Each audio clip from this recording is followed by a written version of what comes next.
الحمد لله رب العالمين والصلاة والسلام على رسوله الكريم وعلى آله وصحبه أجمعين ومن تبعهم بإحسان إلى يوم الدين أما بعد فأعوذ بالله من الشيطان الرجيم بسم الله الرحمن الرحيم للرجال نصيب مما ترك الوالدان والأقربون وللنساء نصيب مما ترك الوالدان والأقربون مما قل منه أو كثر نصيبا مفروضا وقال تعالى ولا تتمنوا ما فضل الله به بعضكم على بعض وقال تعالى الرجال قوامون على النساء بما فضل الله بعضهم على بعض وبما أنفقوا من أموالهم وقال النبي صلى الله عليه وسلم خيركم خيركم لأهله وأنا خيركم لأهله أخرجه الترمذي সম্মানিত সুধী আজকে যে আলোচনার বিষয়বস্তু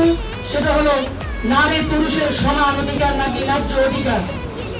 আল্লাহ রাব্বুল আলামিন যে নারী পুরুষের সমান অধিকার হবে নাকি ন্যায্য অধিকার হবে এই সম্পর্কে সর্বপ্রথম জাহিলি যুগে প্রথা ছিল, একটি আইন প্রণীত ছিল, সেটা হচ্ছে নারীদেরকে কখনো কোনো সম্পত্তির অংশীদারি দেওয়া হবে না এবং নারীর সন্তান যারা ছোট মেয়ে থাকবে তাদেরও কোনো অংশ দেওয়া হবে না।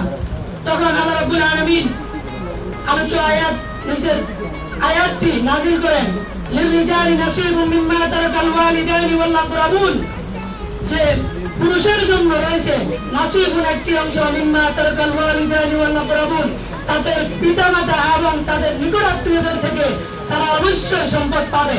ওয়ালিন নিসাই নাসিবুম মিম্মা তারাকাল ওয়ালিদানি ওয়াল আকরাবুন, এবং মহিলাদের নারীদের জন্য রয়েছে একটি অংশ তাদের পিতামাতা এবং তাদের নিকটাত্মীয়দের জন্য, যদিও সেটা হয় মিম্মা কল্লা মিনহু আও কাসুর, সেই সম্পত্তি হতে পারে একবার আধুনা হতে পারে অথবা সুউচ্চ যত বেশি হোক, কিন্তু তারা অবশ্যই নারীদের জন্য সেখানে সম্পত্তি রয়েছে। তাহলে বুঝা গেল এখানে নারীদেরকে ইসলাম কি সমর্থন করেছে, অগ্রাধিকার দিয়েছে নাকি অগ্রাধিকার দেয় নাই? অবশ্যই অগ্রাধিকার দিল, কারণ যেহেতু জাহেলিয়ার যুগে নারীদের কোনো অংশই যেখানে নেই সেখানে ইসলাম এসে আল্লাহ রাসূল সাল্লাল্লাহু আলাইহি ওয়াসাল্লামের জামানায় যখন কুরআন আয়াত নাযিল হলো, আয়াত নাযিলের মাধ্যমে আল্লাহ তাআলা জানিয়ে দিলেন যে এখানে অবশ্যই নারীদেরকে শ্রেষ্ঠত্ব দেওয়া হয়েছে, নারীদেরকে মর্যাদা দেওয়া হয়েছে। বলেন সুবহানাল্লাহ। আল্লাহ রাব্বুল আলামিন এরপর আয়াত বলেন ওয়ালা তাতামান্নাউ মা ফাদ্দালাল্লাহু বিহি বা'দাকুম আলা বা'দ। উম্মে সালমা রাদিয়াল্লাহু তাআলা আনহা তিনি আল্লাহ রাসূল সাল্লাল্লাহু আলাইহি সাল্লামকে বলেন যে হে আল্লাহ রাসূল, যে আমরা তো জিহাদে অংশগ্রহণ করতে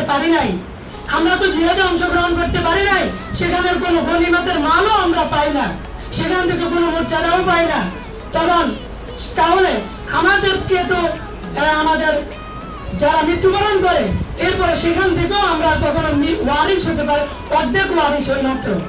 তখন আল্লাহ তাআলা তাদের এই দাবির পরিপ্রেক্ষিতে এই আয়াতটি নাযিল করেন ওয়ালা তাতামান্নাউ মা ফাদ্দালাল্লাহু বিহি বা'দাকুম আলা বা'দ, যে তোমরা কখনো লোভ লালসা করবে না, তোমরা কখনো কামনা করবে না যে লা তাতামান্নাউ মা ফাদ্দালাল্লাহু বিহি বা'দাকুম আলা বা'দ, আমি আল্লাহ রাব্বুল আলামিন যে তোমাদের একের উপরে অপরকে শ্রেষ্ঠত্ব দিয়েছি সেখানে তোমরা কখনো লোভ লালসা করবে না। খবরদার, এই বিষয়ে আল্লাহ রাব্বুল আলামিন সতর্ক করেছেন।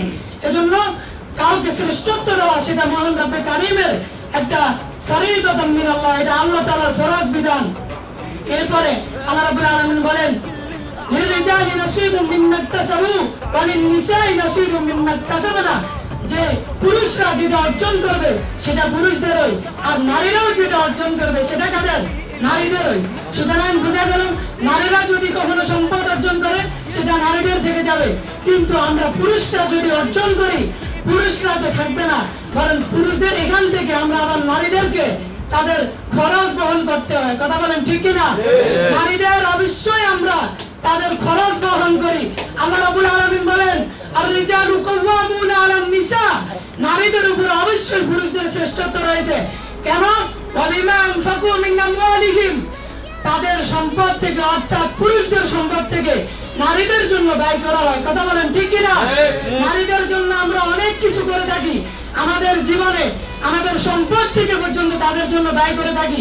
যারা এখন ন্যায্য সমান অধিকার চায় তাহলে তাদের কাছে আমার কয়েকটি প্রশ্ন ছুড়ে দিচ্ছি তাদের মাঝে। যদি তারা সমান অধিকার চায় তাহলে আমাদের নাফাকা যেটা এবং স্বামী স্ত্রী উভয়ে তারা নাফাকা উপার্জন করবে।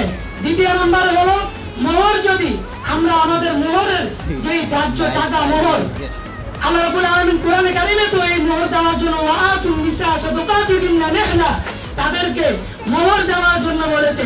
অথচ মোহর আমরা পুরুষরা দিই, নারীরা কত সুন্দর এটা ভোগ বিলাসে খেতেছে, অথচ তাদের ইচ্ছা অনুযায়ী এটা চলবে। নারীরা যেভাবে ইচ্ছে সেভাবে তাদের মোহর খেতে পারবে। কথা বলেন ঠিক?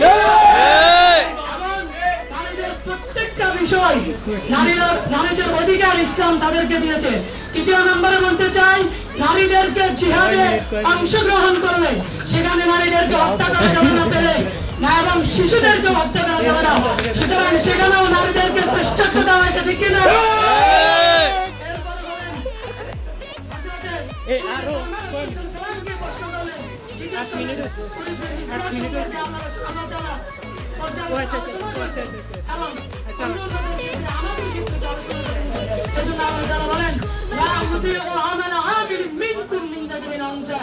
আমি কখনো নষ্ট করবো না, বিফল করবো না, সেটা পুরুষ হোক অথবা নারী হোক।